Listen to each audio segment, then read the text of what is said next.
Buongiorno bianconeri e bianconere, c'est la fin de la pause nationale. Et heureusement parce qu'on n'en peut plus à chaque fois, il y a toujours un nouveau truc. D'ailleurs, je pense que la prochaine pause nationale, elle sera consacrée au revirement de toute cette enquête pour les paris sportifs. Je pense qu'on n'entendra plus parler pendant quelques temps, sauf disqualification de Tonali qui risque entre 1 an et demi et 3 ans.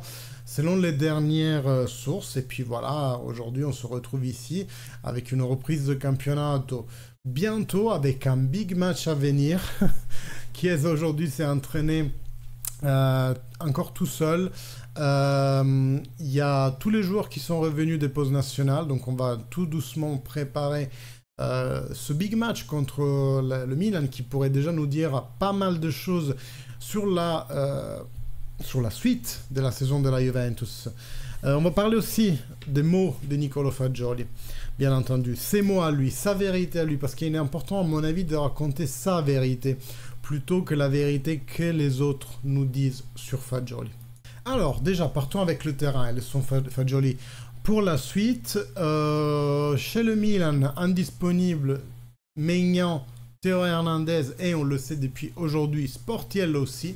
Donc ils joueront avec le troisième gardien, Mirante, qui est une autre connaissance d'avant, on va dire, mais très vieux maintenant. Mais ils seront obligés à jouer avec leur troisième gardien, le Milan. Nous, de notre côté, Vlahovic, normalement, devrait être récupéré. Le problème est plutôt sur Federico Chiesa, qui s'est arrêté à 2 reprises dans le dernier match de la Juventus, puis dans les 2 matchs contre l'Italie, il n'a pas participé, pour un problème musculaire qui revient, qui n'est pas une lésion, c'est peut-être juste une fatigue musculaire, mais il n'a pas voulu risquer jusqu'à maintenant.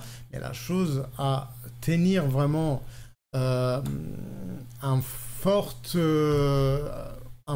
oui, c'est quand même quelque chose d'important, c'est qu'il ne s'est pas entraîné, il n'a pas fait un entraînement complet depuis au moins 12-13 jours.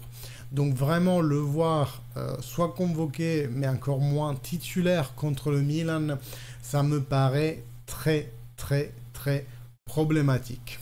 À côté de ça, bien entendu, vous savez que la Juventus devra se priver de Paul Pogba et de Nicolo Fagioli, déjà acté. Tonali, ils l'ont vendu, donc eux, ils n'ont aucun problème avec ça. Mais ils ont le match de Champions League tout de suite après, il me semble qu'ils viennent à Paris, non la semaine prochaine. Donc là, c'est déjà pour nous assez plus reposant comme reprise, même si un big match à la reprise, c'est toujours quelque chose d'assez compliqué. Bon, parlons des choses qui fâchent. Fabrizio Corona, l'autre soir, à Avanti pour l'émission italienne, je l'ai regardé. C'était du total n'importe quoi. Le mec ne fait aucun nom. Les preuves qu'il apporte, c'est juste des vidéos d'un gars avec une capuche tournée, avec la voix modifiée, qui dit être un tel, mais qui, nous n'en savons rien au final de qui c'est, qui fait le nom des joueurs. Il y a eu un audio qui n'est pas passé, qui, à son avis, Fabrizio Corona, il a été, comment dire, censuré, parce que cet audio faisait les noms de Gatti, Casale et El Shaarawy qui se seraient entraînés ensemble. Donc il n'y a que l'Italie où ils peuvent s'entraîner ensemble et ils étaient en train de parler de paris sportifs. Néanmoins, cet audio, on ne le connaît pas. Aujourd'hui, il devait revenir avec le nom d'un entraîneur à 16h. Moi, j'ai rien reçu, j'ai rien vu. Donc voilà, ce mec, je vous le disais, c'est comme le Joker dans le film de Batman de Nolan. Il est là juste pour le chaos, pour faire le chaos. C'est quelqu'un de comme ça. Soit la justice sportive, enfin soit la justice, il met un terme à ce truc-là, et je pense que c'est à peu près ce qu'ils ont fait, parce que s'il ne fait plus aucun nom, c'est qu'on lui interdit de le faire. D'ailleurs, pendant l'émission, à un moment donné, il dit moi, je rentre pas dans ces ambiances-là, dans cette zone-là. Je pense qu'il envoie aussi un message à certains criminels, certains socles criminels qui peut-être il connaît, etc. En tout cas, l'attitude globale de Fabrizio Corona a été vraiment exécrable, toujours à se sentir le meilleur du monde, le plus beau, le plus fort. Il dit je suis le meilleur à faire ce métier. Non, pas du tout. Il dit à Luciano Spalletti qu'il doit avoir honte, je ne sais pas de quoi. En gros, voilà. un gros tas de poubelles auquel j'ai assisté l'autre soir sous la Rai. Merci, cara Rai, je te paye plus rien et c'est tant mieux comme ça. Mais Niccolò Fagioli a donné sa version. Vous savez qu'il a désactivé son profil Instagram après avoir fait 2 posts où il disait ben, moi, en première intention, je voulais juste m'excuser avec tout le monde, mais à partir de ce que j'ai lu, je vois que je suis obligé de me défendre. Après quoi, il a supprimé son profil et puis il a relâché une longue interview dans laquelle il explique vraiment sa détresse. Et effectivement, on parle ici d'un profil de ludopathe puisque il a vend des paris sportifs dans un âge assez précoce, quand il est encore dans la nationale Under 21. Lui-même, il définit comme étant le point de démarrage de tout cette expérience dans la U21. Et puis il nous raconte les dettes, le fait qu'il vivait dans la peur, qu'il a été menacé. On lui a dit on va te casser les 2 jambes si tu ne restitues pas l'argent. En fait, il a commencé à le faire illégalement parce que ça permettait de ne pas avancer l'argent. C'est ça qu'il nous raconte. Nous, on pensait que c'était pour l'anonymat, mais en fait, non, même pas. Et après, pour rendre l'argent à ces personnes-là, il passait par une combine où il allait acheter une montre d'une valeur vraiment exorbitante pour nous, les commandes des mortels. Et les gens qui avaient anticipé, donc les criminels qui avaient anticipé l'argent, allaient chercher cette bague. Elle était pour eux. Donc c'était ça le moyen de paiement. Maintenant, entre le fait de vouloir recouvrer une situation économique qui se faisait de plus en plus noire, il a demandé de l'argent à Gatti et Dragus, encore aujourd'hui il leur doit cet argent. Et puis même des fois, ses performances, ben, on a un profil, ses performances avec des hauts et des bas. J'entends, parce qu'il a fait des choses magnifiques, le but à Lecce contre l'Inter, mais après aussi la faute qui nous fait perdre le match contre le Sassuolo, et là on le voit à larmes sur le banc, il dit, moi ces larmes-là, c'était parce que j'étais dans une situation noire avec les paris. Donc voilà, tout ça c'est une belle leçon de vie, en tant qu'homme, en tant que professionnel, mais je pense aussi en tant que viewer de ce monde-là, des gens qui s'intéressent au foot.